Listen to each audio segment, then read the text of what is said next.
సభలో చాలామంది సీనియర్ నాయకులు ఉన్నారు. ఇక్కడ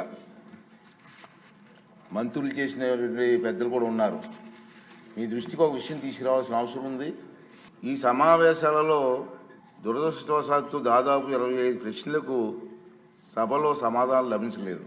ప్రతిపక్షానికి చెందిన గౌరవ సభ్యులు ప్రశ్నలు వేస్తున్నారు, రావట్లే.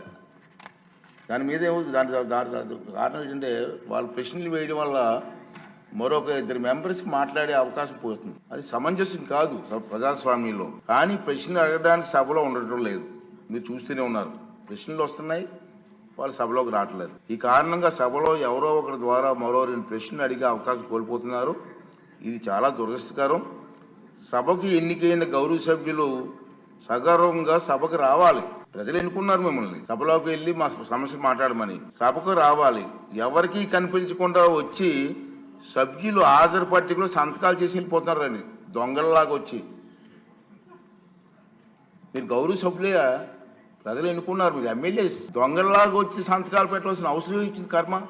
ఎమ్మెల్యేగా గౌరవప్రదమైన దీంట్లో ఉండి హాజరు పట్టికలో సంతకం చేసి సభకు ఆ మోహం చాటేయడం వారికి గౌరవాన్ని తగ్గించిందే తప్ప పెంచదని చెప్పి నా తాలూకు అభిప్రాయం. వీరిలో ముఖ్యంగా నా దృష్టికి వచ్చింది వై బాలనాగరెడ్డి గారు, తాటిపర్తి చంద్రశేఖర్ గారు, రేగం లింగం గారు, మత్స్యలింగం గారు, విరూపాక్ష గారు, మత్స్యరాస విశ్వేశ్వరరాజు గారు, ఆగిపాటి అమర్నాథ్ రెడ్డి గారు, దాసరి సుధ గారు. మనం చూసాం. మనం గవర్నర్ ప్రసంగం ముగిసిన తర్వాత, అంటే ఫిబ్రవరి 24వ తేదీ తర్వాత వేరు తేదీల్లో అటెండెన్స్ రిజిస్టర్లో సంతకాలు పెట్టేట్టు నా దృష్టికి వచ్చింది. అంత దొంగచాటును వచ్చి ఒక దొంగల మాదిరిగా సంతకాలు పెట్టవలసిన అవసరం లేదు. కానీ వారు ఎవరు కూడా నాకు సభలో కనిపించలేదు. సంతకాలు ఉన్నాయి కానీ సభలో కనిపించారండి మీకు ఎవరికన్నా? నాకైతే కనిపించలేదు. ఇది ఎంతవరకు సమంజసం వారే నిర్ణయించుకోవాలి.